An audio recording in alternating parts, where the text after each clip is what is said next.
And a federal bankruptcy judge will decide tomorrow whether to approve a nearly $7.5 billion settlement involving Purdue Pharma, which made the pain medication OxyContin. Scott MacFarlane is in West Virginia, a state hard hit by the opioid epidemic, looking at the potential impact of what would be a landmark deal. Jared Buckhalter is a young dad who's the size of a college linebacker. It was a football injury that eventually overpowered him at 16 when he was hooked on pain-killing pills. Take the best feeling that you've ever had in your life and times that by 10. To a normal person, that's how I could really explain it to someone that has never experienced it. How do you quit that? That's the problem. Buckhalter lives near Morgantown, West Virginia, the state with the highest opioid overdose death rate in the nation. He's nearly 6 years clean. Every day, recovery has to be my #1 priority, because if it isn't, I'll lose everything that I put in front of it.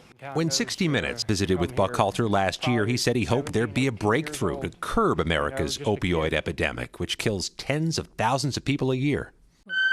States that are groaning beneath the weight of treating the addicted sued Purdue Pharma, maker of the highly addictive OxyContin.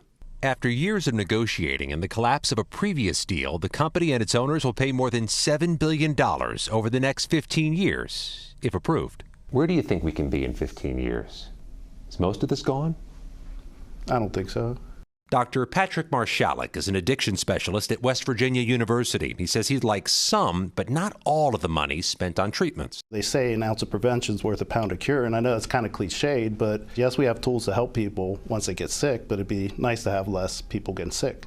Roughly 10%, about $850 million of the settlement will go to those who suffered addiction or families of those who died. For Buckhalter, he fears the families who suffered the addiction can never be made whole. They've lost their husband, wives, the pain and suffering that has happened. There's really no dollar that can be reimbursed for all the pain and suffering that we've been through. Scott, what's the best case scenario for Mr. Buckhalter here? Yes, if the money is approved in the settlement, it'll take months before it's out the door, Maurice and John. And even so, you spread out that money over 50 states, about $850 million for the recovering addicts. That money gets pretty thin, maybe a few $1,000s each. It helps, but not enough to rebuild lives. So, Scott, I want to ask about the money that then goes to the states. Will that be spread thinly as well? And so how much will it really help those who are suffering from addiction in states that have been hard hit by opioid abuse? Yeah, John, the doctors here in West Virginia, the epicenter of the epidemic of opioids, say they want some money for treatment. Treatment helps, treatment works, but they'd like money for preventative measures too, Maurice and John, to keep people from getting addicted to the next substance to come along.